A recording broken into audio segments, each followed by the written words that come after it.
PT SDN 224 Gresik. Saya di sini akan melakukan wawancara dengan Bapak mengenai pengambilan keputusan berdasarkan nilai-nilai kebajikan. Jadi nanti berdasarkan pengalaman yang sudah Bapak lakukan. Langsung mawon Bapak nggih. Untuk yang pertama Bapak, bagaimana Bapak dapat mengidentifikasi kasus-kasus yang merupakan dilema etika atau rujukan moral? Bagaimana Bapak dapat mengidentifikasi kasus-kasus yang merupakan dilema etika atau rujukan moral? Jadi kalau dilema etika itu kan sama-sama benar gitu Pak. benar, ya. Ya, kita identifikasi, kita pertimbangkan mana yang manfaatnya lebih banyak, itu yang kita putuskan, kita ambil keputusannya. Karena sebagai kepala sekolah tentunya yang diinginkan adalah mengambil keputusan yang dari yang baik dan yang terbaik dari yang baik. Jadi keputusan yang saya ambil, saya selalu berusaha untuk mengambil satu keputusan yang lebih menguntungkan bagi orang banyak daripada kelompok ataupun pribadi. Jadi apa yang saya ambil keputusan itu tentunya tidak mengecewakan dari banyak orang. Kalaupun toh itu menguntungkan, lebih menguntungkan banyak orang daripada kelompok atau pribadi. Ya, Pak, terima kasih. Untuk yang kedua, bagaimana Bapak menjalankan pengambilan keputusan di sekolah Bapak, terutama untuk kasus di mana antara dua kepentingan yang sama-sama benar atau sama-sama mengambil nilai-nilai kebajikan? Ya tentunya itu tadi ya kita pertimbangkan, kemudian sebelum saya memutuskan tentunya saya mungkin sharing dengan teman-teman guru yang lain. Jadi nanti kalau saya mengambil keputusan itu, saya walaupun saya itu pimpinan, tidak menutup kemungkinan saya juga manusia biasa yang mungkin ada kekurangan, ada kesalahan. Oleh karenanya keputusan yang saya ambil, saya berusaha juga mengambil aspirasi dari teman-teman. Jadi musyawarah yang diutamakan. Betul. Ya, jadi aspirasi itu tentunya pasti akan saya utamakan. Jadi akan saya tanyakan ada masalah seperti ini enaknya apa. Walaupun nanti saya sudah punya keputusan sendiri, tapi dengan ada masukan itu mungkin saya akan lebih banyak pertimbangan. Saya akan lebih banyak kehati-hatian. Jadi istilahnya itu dengan satu pikiran, dengan banyak pikiran itu insya Allah kekeliruannya itu lebih minim jika banyak pemikiran. Kemudian langkah-langkah atau prosedur seperti apa yang bisa Bapak lakukan selama ini, selama ada masalah dilema etika? Ya. Langkah-langkah yang pertama kita identifikasi, kita amati, kemudian kita musyawarahkan, kemudian nanti kita evaluasi. Evaluasi itu penting Pak Bapak. Betul. Untuk Mengetahui mengetahui sejauh mana yang Oke. diputuskan itu baik tidaknya, perlu ada evaluasi sehingga kedepannya nanti kita jadikan acuan, kita jadikan patokan, kita jadikan pedoman untuk memutuskan yang selanjutnya. Pertanyaan selanjutnya Bapak, hal-hal apa saja yang selama ini Bapak anggap efektif dalam pengambilan keputusan pada kasus dilema etika? Yang pertama yaitu melakukan pengujian dulu terhadap apa yang masalah yang ada. Jadi kita uji dengan cara mungkin kita mencari masukan dari teman-teman, kemudian kita uji, kita praktekkan terhadap keputusan itu. Setelah itu nanti setelah diambil keputusan ya tentunya tetap nanti ada evaluasi yang ada. Jadi keputusan yang langkah-langkah yang saya ambil itu nanti agar apa yang saya putuskan nanti tidak terlalu merugikan dari lembaga, karena bukan untuk saya tetapi semua keputusan adalah untuk lembaga. Oke. Kemudian hal-hal apa saja yang selama ini merupakan tantangan dalam pengambilan keputusan pada kasus Delma Etika? Ya itu, kita itu kadang-kadang itu mengambil keputusan itu agak sulit itu ketika memutuskan sesuatu yang berhubungan dengan orang yang merasa berjasa dalam lembaga, orang yang merasa dan memang bukan merasa, memang berjasa. Kadang-kadang kalau kita buat aturan itu kita itu jadi mungkin ada rasa sungkan dan seterusnya, sehingga keputusan itu tidak maksimal. Jadi ya terutama itu ketika ada seseorang yang memang punya jasa, ada seseorang yang memang itu mungkin atasan kita yang berhubungan dengan itu, nah, itu yang membuat keputusan itu agak sulit. Itu tantangannya, Pak. Ya, betul. Kemudian apakah ada tata kala atau jadwal tertentu dalam sebuah penyelesaian kasus Delma Etika? Misalnya terjadwal gitu apa tidak? Ya kalau terjadwal sih seformal itu enggak, cuma kita itu melakukan dengan tahapan-tahapan walaupun memang tidak kita jadwalkan. Mungkin pertama kita harus melakukan pendekatan terhadap orang-orang yang memang dengan keputusan ini merasa dirugikan. Kita berikan sosialisasi, kita berikan penjelasan keuntungan dan kerugian dari keputusan itu sehingga tidak ada pihak yang tidak menerima. Oke, Pak, terima kasih. Ini ada 2 pertanyaan lagi ya, Pak. Ya. Adakah seseorang atau faktor-faktor yang selama ini mempermudah dan membantu Bapak dalam mengambil keputusan? Tentunya banyak hal-hal yang mempermudah, utamanya ya relasi-relasi kita. Relasi itu bukan hanya guru, tetapi termasuk wali murid, komite stakeholder yang lalu, itu semuanya sangat membantu. Karena tanpa mereka, insya Allah kita tidak bisa berbuat apa-apa. Jadi kita harus bisa merangkul juga, Pak, Betul, sebagai betul. pemimpin. Betul, kita harus bisa merangkul, membuat mereka nyaman, menerima, sehingga ketika keputusan ini diberlakukan tidak ada yang merasa dirugikan dan merasa keberatan. Walaupun toh ada yang tidak cocok, itu akhirnya menyadari dan menerima.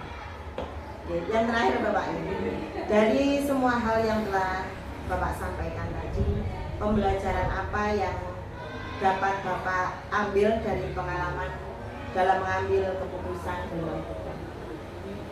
Ya itu pelajaran yang paling itu kita itu menghadapi sesuatu yang dilematika yang memang sama-sama benar, itu ya saya harus mengambil keputusan itu yang berorientasi pada banyak orang, bukan kelompok, bukan pribadi. Nah tentunya kalau di lembaga tentunya kita ya berorientasi pada siswa. Nah, agar bagaimana lembaga ini bisa membuat siswa itu lebih berkualitas, sehingga apapun yang harus kita lakukan ya keputusan itu harus berpihak pada siswa. Terima kasih Bapak. Terima kasih atas waktu dan sudah meluangkan waktunya dan memberikan pengalamannya kepada saya, Bapak. Terima kasih. Mohon maaf apabila ada salah-salah kata dari saya, Pak. Ya, saya juga baru menjawab mungkin kalau ada yang tidak sesuai ya maaf. Ya, karena memang itu yang bisa saya jawab, yang hanya itu yang mungkin yang saya lakukan dalam menghadapi tema etika itu, sehingga apa yang saya sampaikan itu ya tidak mengada-ada, tapi ya itu memang yang sesuai dengan kenyataan. sesuai dengan kenyataan. Dan apabila kurang berkenan saya juga atas nama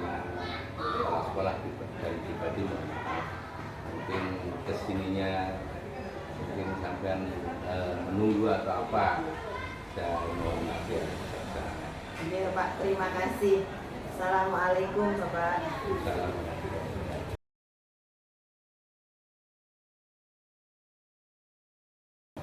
Assalamualaikum Bapak. Waalaikumsalam. Bagaimana kabarnya hari ini Bapak? Alhamdulillah sehat walafiat, bisa beraktivitas dengan baik. Ya, Alhamdulillah. Mungkin Bapak sesuai yang sudah saya konfirmasi kemarin ke Bapak bahwa hari ini saya akan melakukan wawancara mengenai pengalaman Bapak dalam mengambil keputusan di lembaga kita ini. Ada beberapa pertanyaan yang saya ajukan ke Bapak nih Bapak nih. Untuk pertanyaan yang pertama, selama ini bagaimana Bapak dapat mengidentifikasi kasus-kasus yang merupakan dilema etika atau bujukan moral? Terima kasih atas waktu yang diberikan kepada pertanyaan kita. Suatu kasus yang saya alami memiliki pemikiran yang sama-sama benar saat membuat keputusan, maka saya melakukan tindakan mengidentifikasi kasus tersebut sebagaimana dilema etika.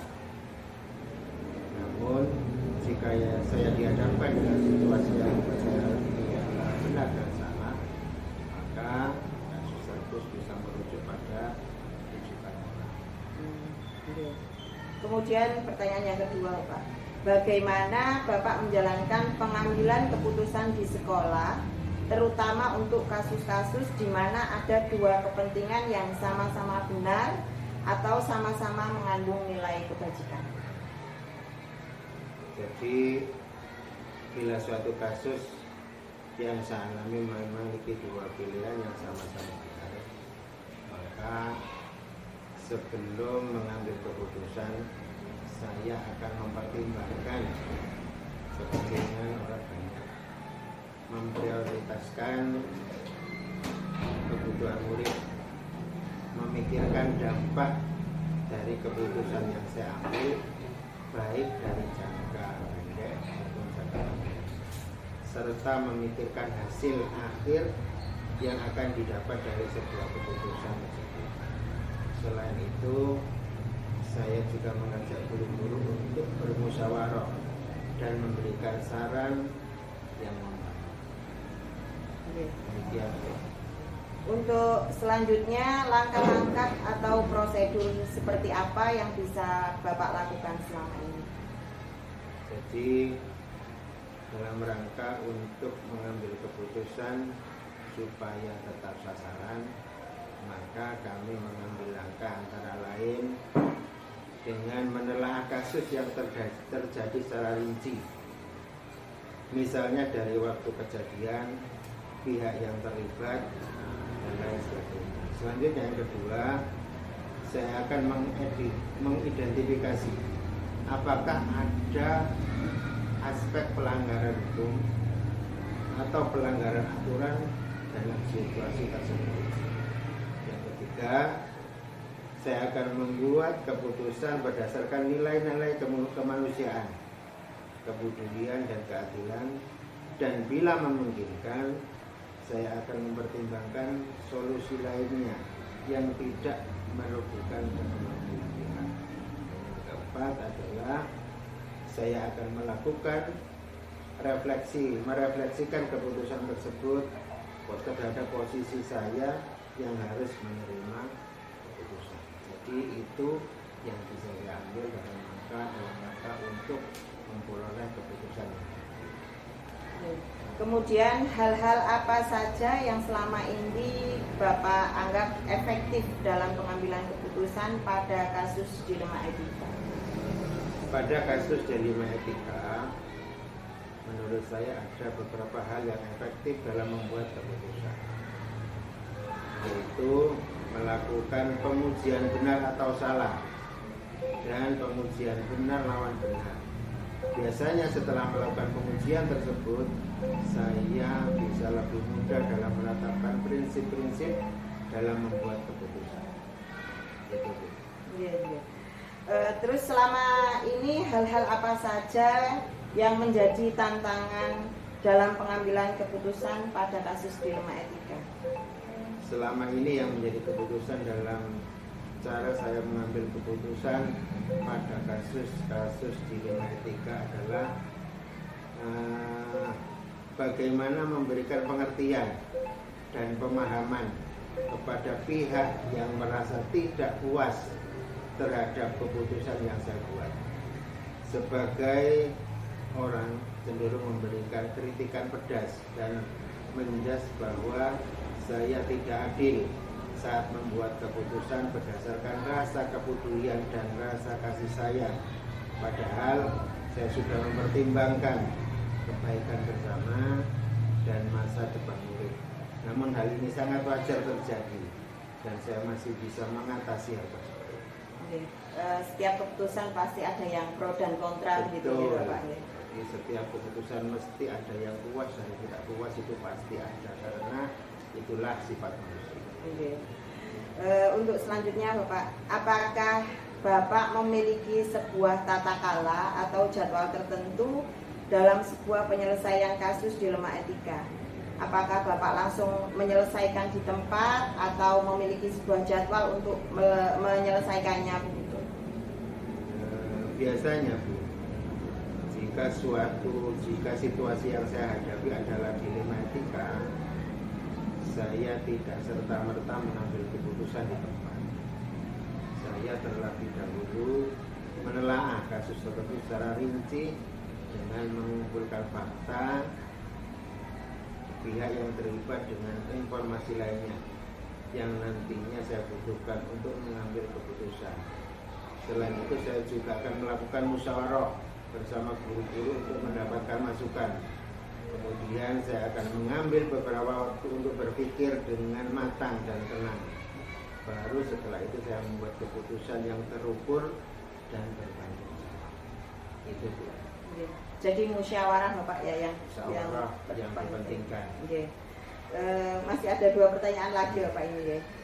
Adakah seseorang atau faktor-faktor apa yang selama ini mempermudah atau membantu Bapak dalam pengambilan keputusan dalam kasus dilema etika? Terkadang ada kalanya saya membutuhkan pendapat dari orang lain dalam membuat keputusan. Dan biasanya yang membantu saya adalah orang-orang yang mempunyai pengalaman di bidangnya. Misalnya pada kasus yang berkenaan dengan murid, ada warga kesiswaan yang membantu saya dalam memberikan saran. Atau suatu saat saya membutuhkan teman-teman yang benar-benar dituakan di lembaga saya ini dalam rangka untuk memberikan saran. Hal ini tentunya dapat mempermudah saya dalam mengambil sebuah keputusan yang seadil-adilnya dan sebijaksana. Oke, satu lagi Bapak. Dari semua hal yang telah disampaikan, pembelajaran apa yang dapat Bapak petik dari pengalaman Bapak dalam mengambil keputusan dilema etika? Ada banyak hal yang saya pelajari dari berbagai pengalaman saya dalam mengambil keputusan. Saya mempelajari bahwa dalam kasus dilema etika memang tidak ada keputusan yang benar-benar sempurna. Suatu keputusan pasti memiliki kekurangan maupun kelebihannya masing-masing. Maka untuk membuat keputusan hendaknya kita memiliki prinsip yang didasari dari nilai-nilai kebajikan yang baik. Mungkin itu yang bisa dijelaskan kembali selama ini dalam mengambil keputusan yang berhubungan dengan dilema. Oke Bapak, terima kasih atas waktu dan pengalaman yang diberikan kepada saya. Semoga bermanfaat bagi saya, kemudian lembaga kita, dan terutama untuk peserta didik kita Pak. Amin. Sukses selalu. Amin ya rabbal alamin. Terima kasih.